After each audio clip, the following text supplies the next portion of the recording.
নয়নাভিরাম সৌন্দর্যে ঘেরা সিলেটের কোম্পানিগঞ্জের সাদা পাথর যেন প্রাকৃতিক সৌন্দর্যের এক অপার ভাণ্ডার। স্বচ্ছ পানির ঢেউ, পাথরের গায়ে খেলা করা রোদের আলো আর সবুজ পাহাড়ের পটভূমিতে গড়ে উঠেছে এক স্বর্গীয় পরিবেশ, যা মুগ্ধ করে যে কোনো পর্যটককে। তবে কিছুদিন আগেও চিত্র ছিল সম্পূর্ণ ভিন্ন।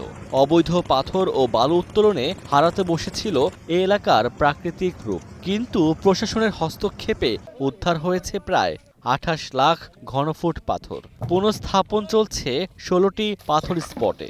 পর্যটকদের ফিরে পেতে কাজ চলছে পুরোদমে। আমরা মৌলভীবাজার থেকে এসেছি। এরকম সুন্দর জায়গা আসলে খুব সহজে পাওয়া যায় না। এখানে প্রকৃতির যে অপরূপ সৌন্দর্য, এখানে না আসলে আসলে দূর থেকে দেখে বোঝা যাবে না।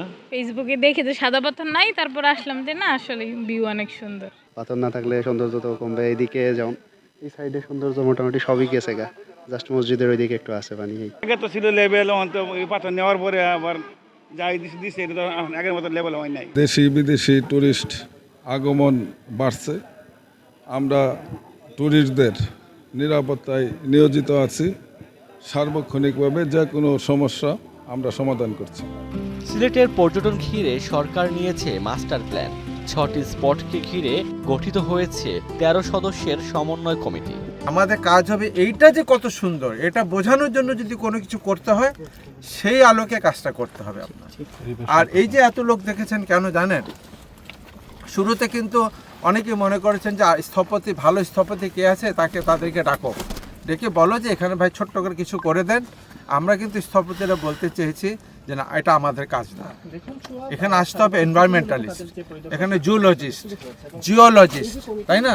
এখানে মানে লোকাল যারা অ্যাক্টিভিস্ট তারাও জড়িত হবে।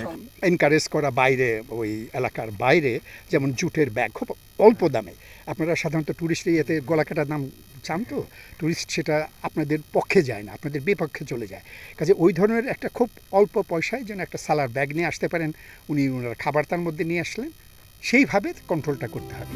এ প্রকল্পে বিনিয়োগে আগ্রহ দেখিয়েছে নেদারল্যান্ডস সরকারও। মূলত ফিল্ড ভিজিটে আসছি। সিলেট হলো যে একটি আমাদের পর্যটন হাব, সে পর্যটন হাবকে কীভাবে সমন্বিতভাবে একটা পৃথিবীর জন্য, সবার জন্য বোধগম্য এবং সহজগম্য করতে পারি, এবং পর্যটনের জন্য সুবিধাগুলো প্রয়োজন সেগুলো আমরা এখানে স্থাপন করতে পারি। সৌন্দর্যে ঘেরা সিলেটকে আন্তর্জাতিক পর্যটন মানচিত্রে আরও দৃঢ়ভাবে প্রতিষ্ঠিত করতে সরকারের এই মহা পরিকল্পনা, জানালেন জেলা প্রশাসক। বিশেষজ্ঞ যারা আছেন আমাদের দেশের নাম করা এবং ওয়ার্ল্ডের, তাদেরকে নিয়ে একটা কমিটি করে দিয়েছেন, যাতে করে আমাদের এই গোলাগঞ্জে সাদা পাথর এরিয়া, জাফলং এরিয়া, সব ইস্তাকান্দি, রাতারগুল, এখানে আমাদের সিলেটে যে টুরিস্ট স্পটগুলো আছে, এই স্পটগুলোকে কেমনে আরও সাস্টেনেবল ওয়েতে একটা বড় ধরনের ইকো ট্যুরিজম স্পট করা যায়, সেই জন্য এটা কাজ চলছে, প্ল্যানিং চলছে। এটা পর্যটন শুধু বিনোদনের মাধ্যম নয়, হতে পারে অর্থনৈতিক উন্নয়নের বড় ভিত্তি। সিলেটের এ মহাপরিকল্পনা যদি বাস্তবায়িত হয়, তবে ভবিষ্যৎ প্রজন্মের জন্য তা হয়ে উঠবে এক অনন্য প্রাকৃতিক সম্পদ। Desk report, star news.